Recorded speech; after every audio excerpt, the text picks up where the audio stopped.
Tiga Capres bersama Muhammad Iqbal, Jubir Timnas Amin yang sudah hadir bersama kami di studio. Terima kasih Mas Iqbal. Terima kasih, Mbak Cynthia. Dan juga Herzaki Mahendra, Jubir dari TKN Prabowo Gibran, serta Andi Wijayanto, Deputi Politik 5.0 TPN Ganjar Mahfud, serta Adi Prayitno, Direktur Eksekutif Parameter Politik. Terima kasih sudah bergabung bersama kami di Kompas Petang.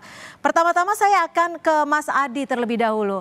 Mas Adi, saling serang kembali terjadi. Kalau kemarin di debat pertama sudah cukup panas, di debat ketiga ini pertemuan kembali terjadi dan kembali saling serang. Menurut Anda, apakah ada yang saintifik sangat berbeda? Saya kira dua hal, Cynthia. Pertama, ini menunjukkan bahwa debat capres yang ketiga ini eskalasinya jauh lebih agresif, jauh lebih memanas ketimbang debat yang pertama.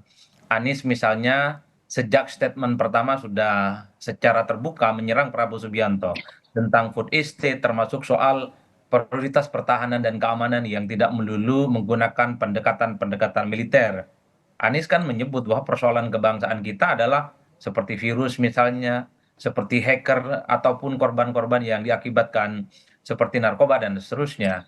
Dan seterusnya dan seterusnya. Begitu banyak serangan-serangan. Artinya kalau di debat pertama Anies ini kan tidak terlampau ngegas di debat awal, Ya. tapi kemudian ini ditunjukkan semalam agak berbeda. Begitupun dengan Ganjar Pranowo yang di debat pertama memang agak sedikit soft dan kalem, tapi semalam Ganjar ini menurut saya justru kritikan-kritikannya sangat terukur dan sangat sulit untuk dibantah karena Ganjar bicaranya adalah tentang data-data. Ini yang sepertinya tidak digunakan secara maksimal oleh Pak Prabowo untuk membantah data-data yang disampaikan oleh Pak Ganjar yang dinilai tidak valid itu. Itu satu hal aspek yang saya sebut eskalasi dalam perdebatan tadi malam itu jauh lebih agresif ketimbang debat yang pertama. Yang kedua, debatnya bagi saya adalah cukup programatik ya.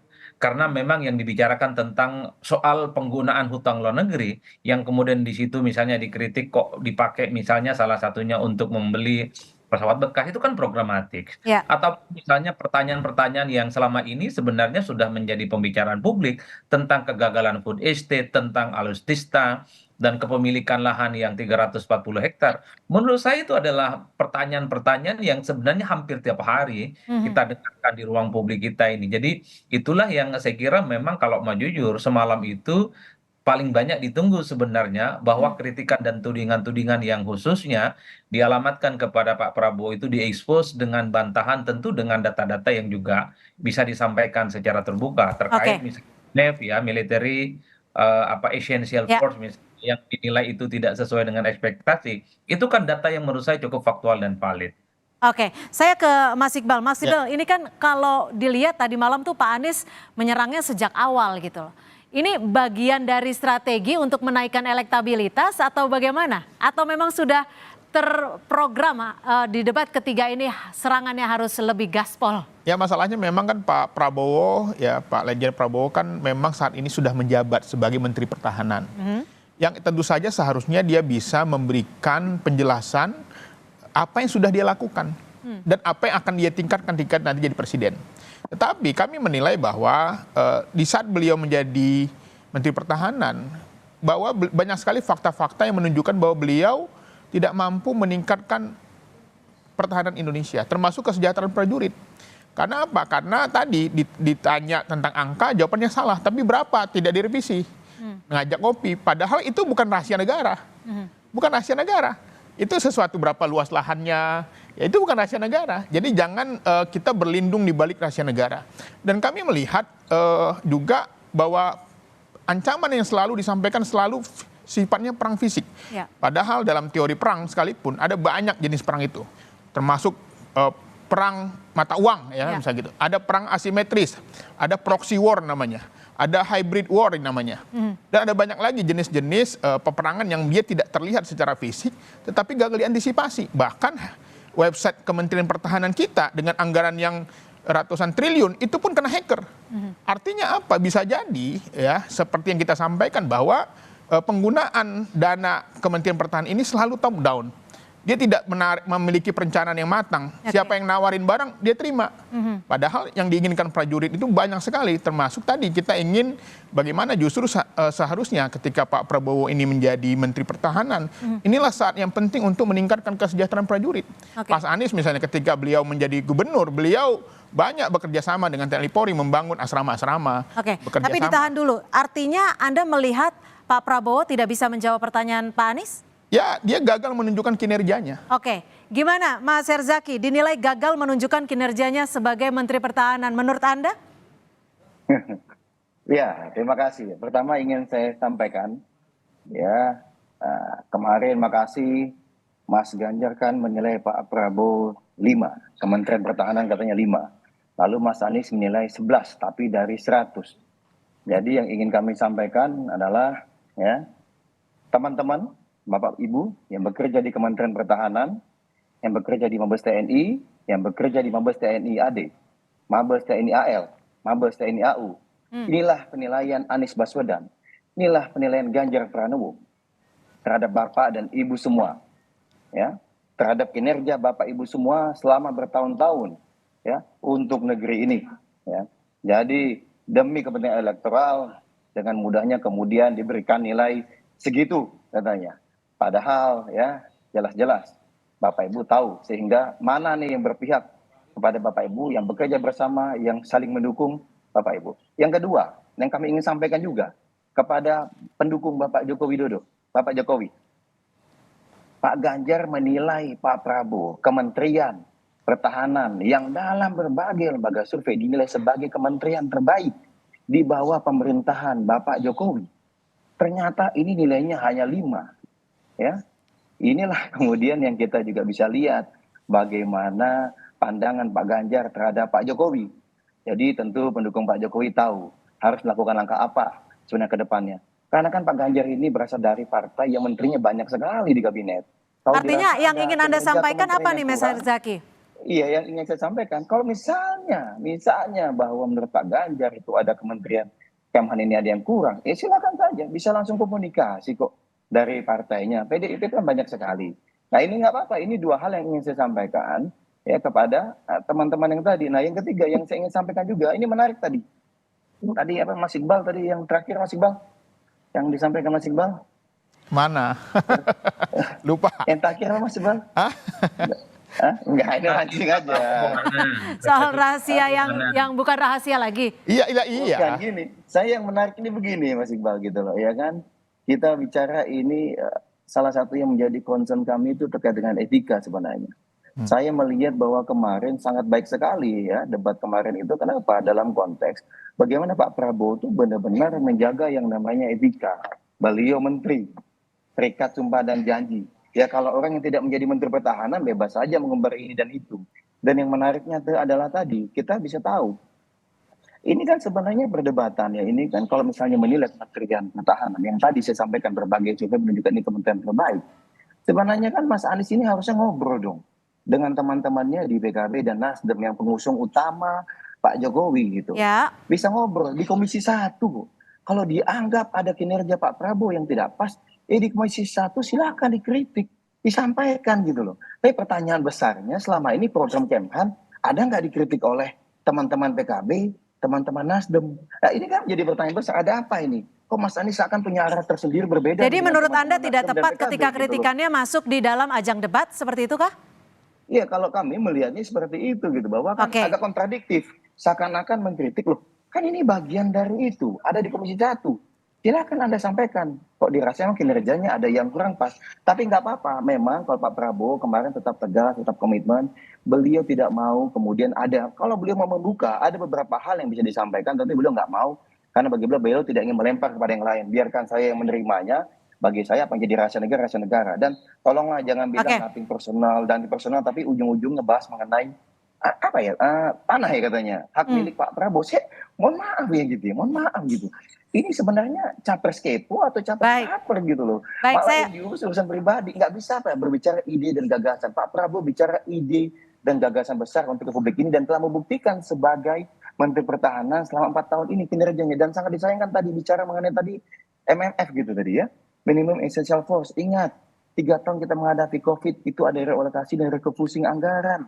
Yang Baik, memutuskan bukan Pak Prabowo. Pak Prabowo tidak mungkin, nggak bisa, anggaran saya harus tetap besar. baik, Enggak, yang penting nyawa manusia, baik. ya, Jadi rakyat Indonesia. oke, jadi Gitu. tidak terima ya Ya, kalau ya. disebut tidak perform dalam masa jabatannya sebagai Menhan. Saya ke Mas Andi. Mas Andi, kalau performanya Pak Ganjar kan sedikit berbeda nih. Kalau kita lihat dari debat pertama, saat ini di debat ketiga Pak Ganjar juga terlihat cukup ngegas dalam tanda kutip dan juga ikut menyerang. Bagaimana? Apa yang membuat pola ini berbeda dari debat pertama?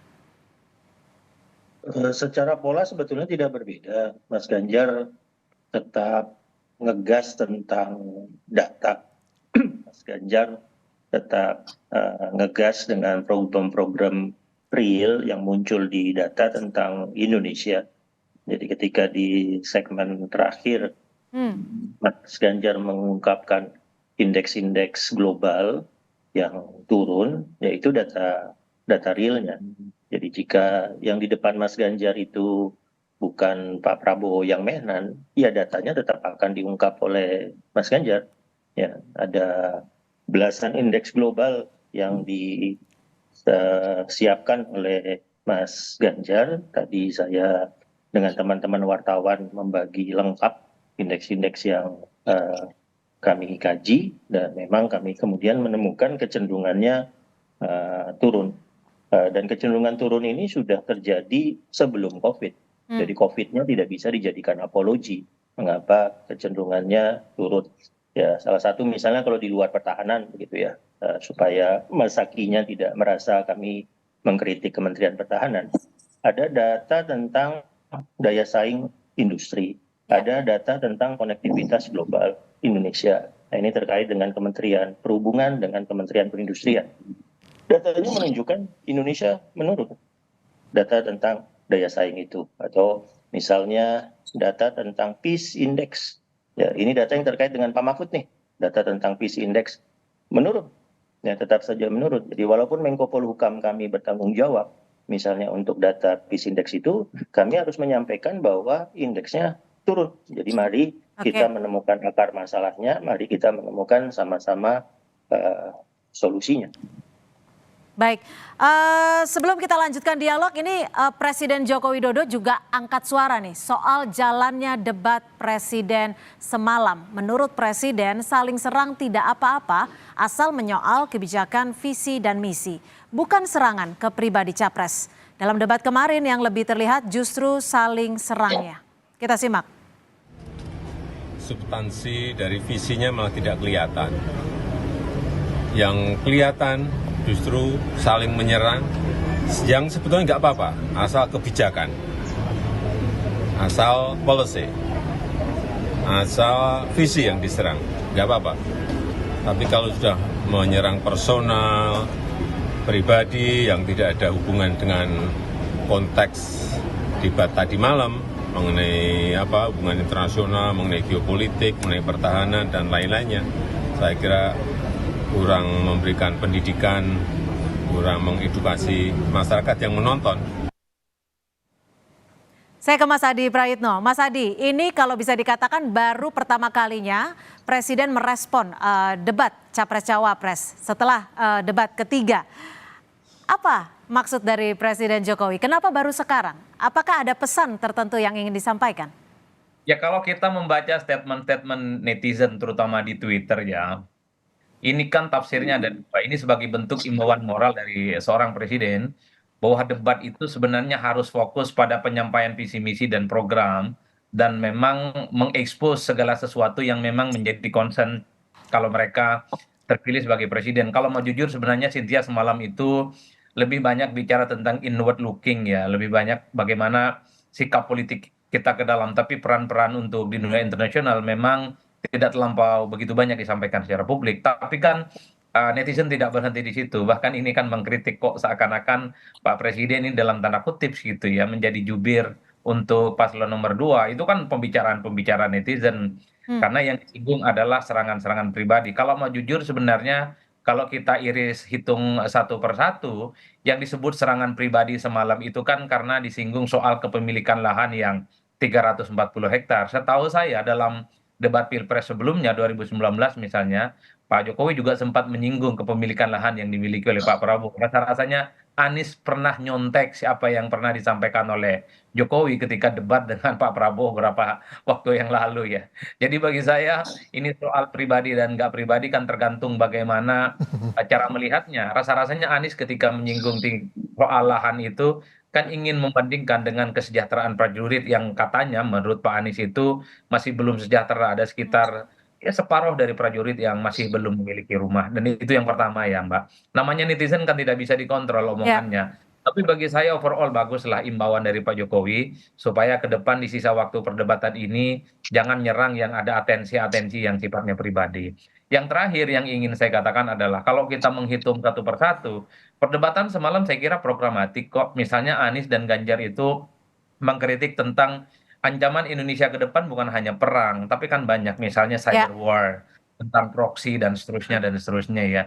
Jadi baik. ada skala prioritas yang sepertinya memang ditanyakan, termasuk misalnya pertanyaan Ganjar terkait dengan apa yang akan diprioritaskan kalau misalnya Pak Prabowo jadi presiden, matra udara, apakah darat ataupun laut, itu yang kemudian membuat Pak Ganjar Oke.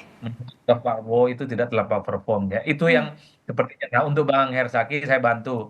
Pertanyaan dari Pak Iqbal itu sebenarnya ingin bilang begini, mana nih prestasinya Pak Prabowo? Udah itu saja tunjukkan. Kira-kira begitu Baik. Pak.